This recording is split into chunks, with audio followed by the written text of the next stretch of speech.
ก็สบายดีและสวัสดีจ้าพี่ๆ FC ทุกคนเนาะหลังจากดำนาแล้วมื้อวานซืนนี่เนาะมื้อนี้ก็เลยมาเข้าป่าหาเห็ดละโงกเนาะทุกคนเอื้อยเพิ่นหาออกมาแต่นาเนาะแล้วเพิ่นโทรมาบอกว่าเห็นเห็ดหลายๆก็เลยมาลาดกันอยู่ป่านะพี่น้อง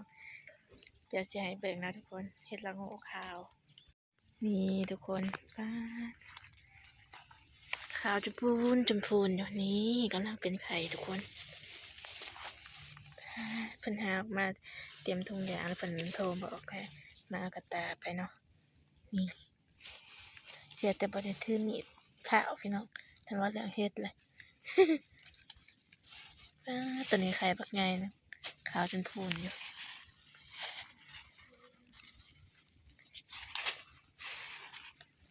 มุนเมื่อให้ไข่นี่เป็นไหนต้อง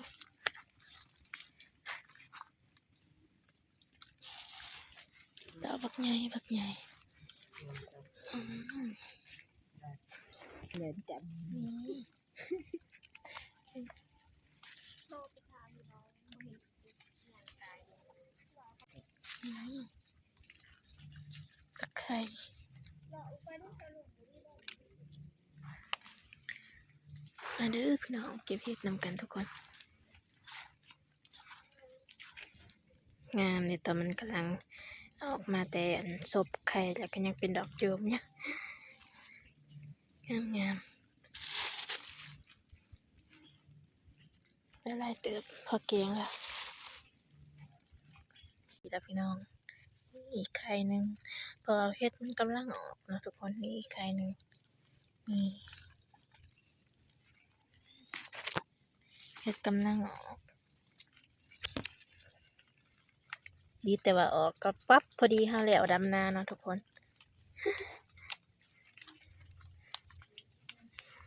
พอดีเลย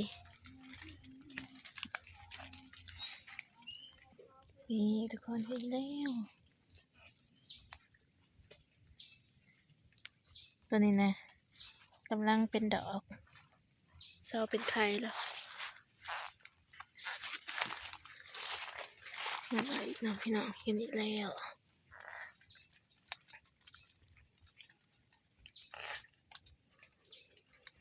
นี่ไข่หนึ่ง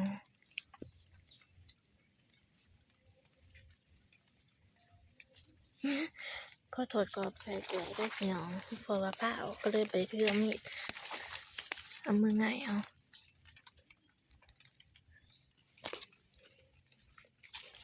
นายพี่น้องพี่ว่าเสือเอิญหาเฮ็ดกับบ่เอามีดง่ายบ่แม่นเราบ่เอาถ้าพี่น้องลืมผ้าออก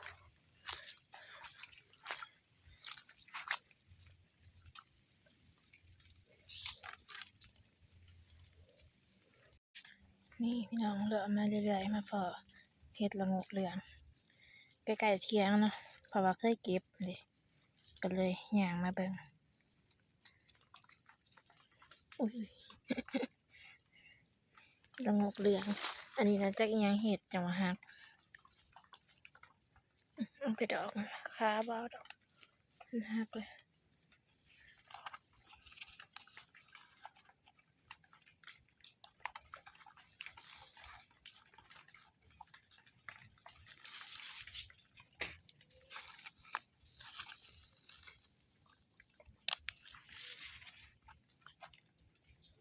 เห็ดละโงกเหลืองเห็ดละโงกขาว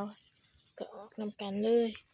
ขันเห็ดละโงกขาวบออกเห็ดละโงกเหลืองก็บออกเนาะนี่ใกล้ๆเที่ยง นอนนาเผาเห็ดบัดจักหันเห็ดออกเอื้อยผู้อยู่บ้านนะเพิ่นละลองหาเบิ่งแล้วก็เห็นอะลีออกอะลีนี่พี่น้องอยู่เฮียงกันเลยทุกคนอ่านี่เห็ดละโงกเหลืองไปเก็บสมใจมันตะกี้แล้วเห็ดขึ้นนั่นออกแท้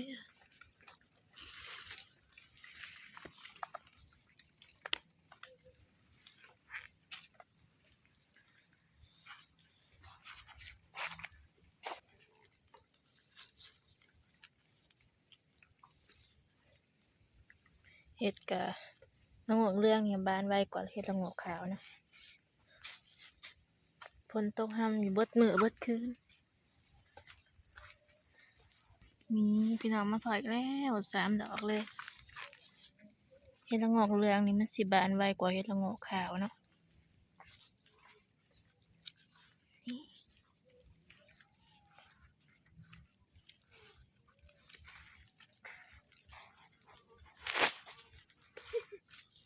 บอกง่าย จากไหนปะ เดี๋ยวกันหน่อย สีเหลืองสีขาว ยังบ่เห็นแต่สีส้ม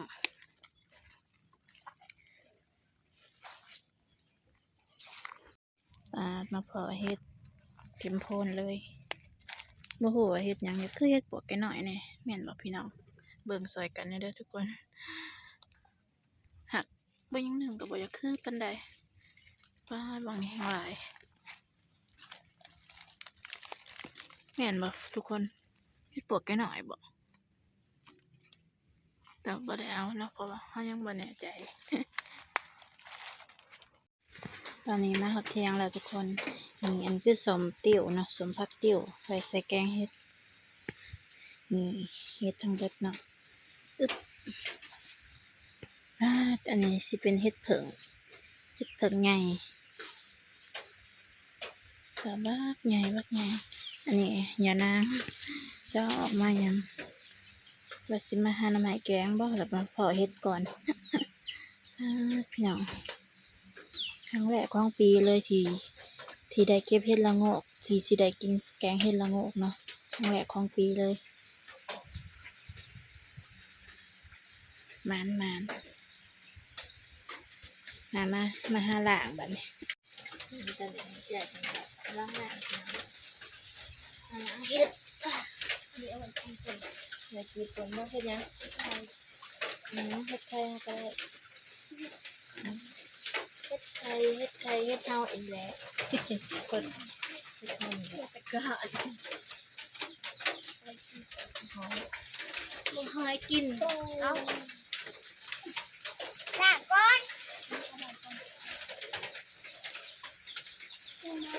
นมุกออกเฉยๆเนี่ย ล้างมา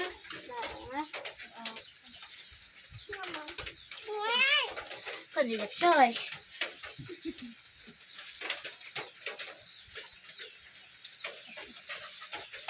เอาชามใส่ปะชามสีแดงนะน่ะไว้เฮ็ดซอยแล้วก็ใส่แล้วก็บ่ได้ล้างใช่ปะเบิ่ง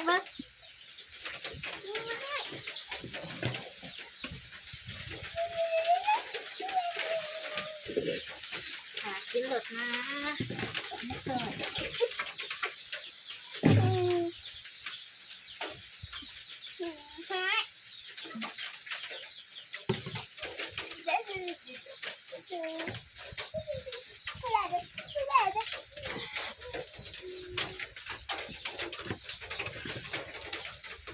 เย้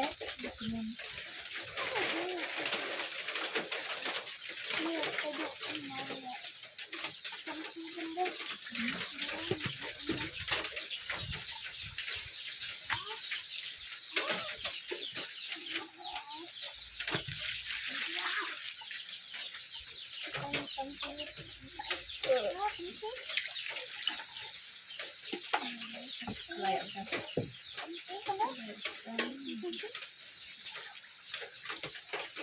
อยากจะลองใส่หนังนะคะเพชรอันมันออกแง้มคนมีที่ดินสวยลาย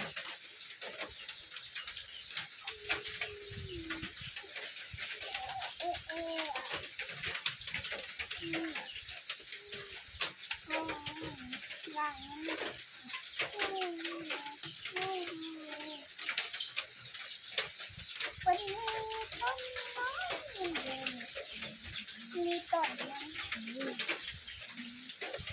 นมันหัก อยากมีนะคะ ต้นมัน ฮะ มีต้นม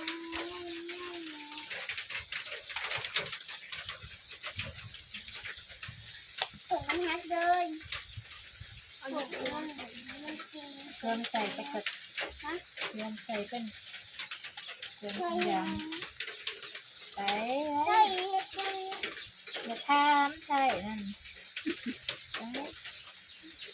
ไม่ใช่ ใส่ข้างล่างเทสกัน นี่ เกลืออยู่ตรงยางนั่น ยาใส่ ตรงยางนั่น เนี่ย ดินออกมา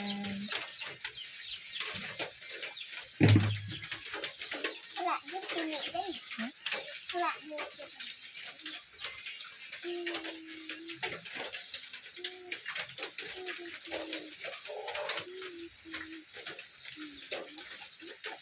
ก็เลยเหม็นก็ใส่ยังไงอะไรอย่างนี้เป็นใส่เห็ดอันนั้นเด็กที่เราบอกที่ มันหนักบ่ บอเห็ดเนี้ยหนึ่งที่มันออกมาเป็นดอกดำๆมาก็แล้วอยากยิบมือขอท้าไปดูกันที่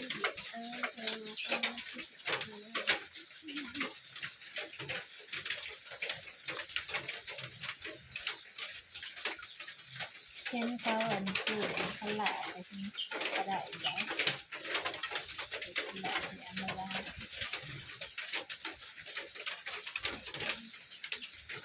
หลอกไปอยู่ถล่ม ถ้าเราลงไปหาเลยลงไป บ่ได้ แค่นั้นเอง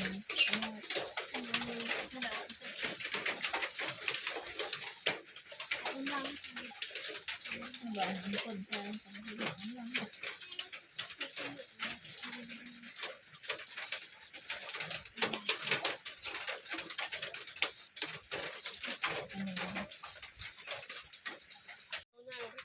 นี่คือตอนนี้ล้างน้ำที่สองเปลี่ยนมาไปแกงเลยไปล้างเห็ดละโงูสดน้ำกุกๆเด้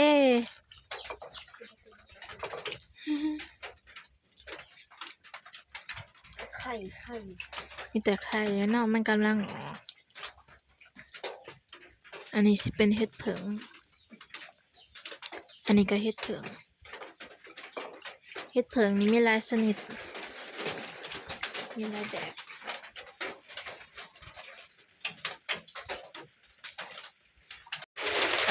เต็มหมอเลยพี่น้องหมอหุงข้าวเก่าเลย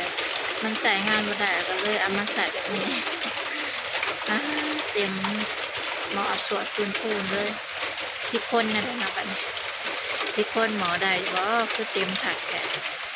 เพราะว่าอยู่หน้าบ่ได้เอาหมอใหญ่ออกมาเนาะคนกระตกกูมือเนี่ยไปไกลๆราคาปูนอยู่คนตกบ่อแห้งเกิดลิ้นอยู่กูมือตกพอลิ้นพายุบาวีหน้ากันแล้วก็แล้วทุกคน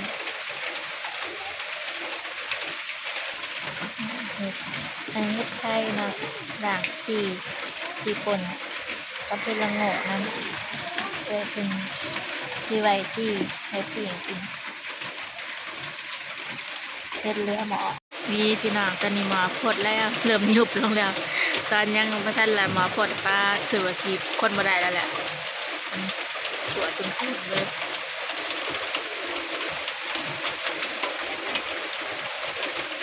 มันก็เริ่มปรุงใส่ปลาแดกใส่แป้งนัวน้ำปลาไปใส่น้ำปลาปลาแดกแล้วเนาะแป้งนัวมาใส่เป็นคนกาบัดตุกแล้วก็มาแห้งดูแห้งหักบ่เฮิงมาเป็นผักๆเนาะประมาณตกประมาณ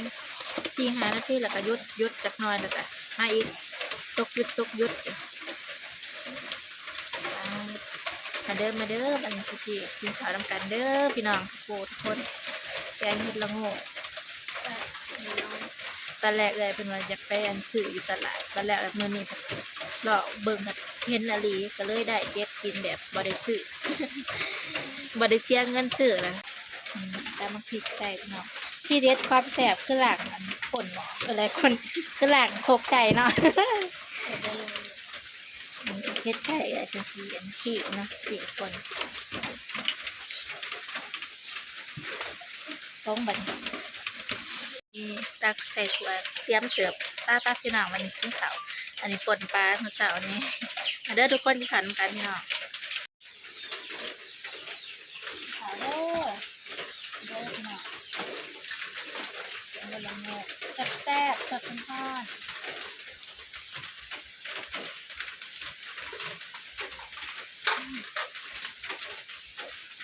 แต่สดเป็นทอดยังเก่าอยู่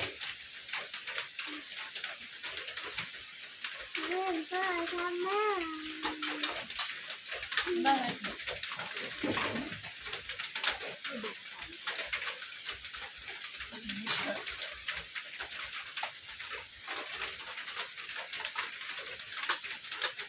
บรรยากาศมันจะเล่นมีการเฮ็ดถ่ายกันค่ะ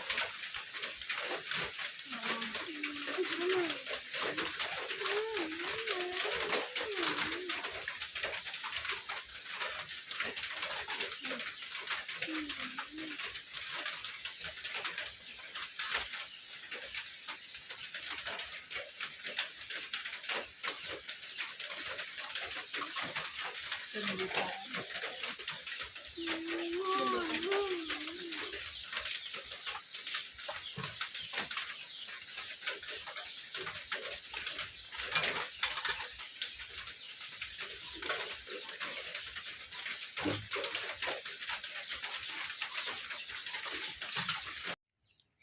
พี่น้องตอนนี้ก็กินข้าวแล้วเนาะปลากินแกงเฮ็ดละโงกครั้งแรกเนาะแซ่บเฮ็ดกะว่าพอดีแล้วดำนาเนาะพี่น้องคำว่าคันสั้นคือสิบ่ได้กินเนาะอยากนำดำนา โอเคเนาะพี่น้องขอบคุณขอบใจพี่ๆ FC ทุกคนเนาะที่เข้ามาเบิ่งคลิปให้จนจบเนาะสำหรับมื้อนี้ก็สิได้ขอตัวจบไว้ส่ำนี้ก่อนมื้อหน้าพอกันใหม่กับสบายดีและสวัสดีจ้าบ๊ายบาย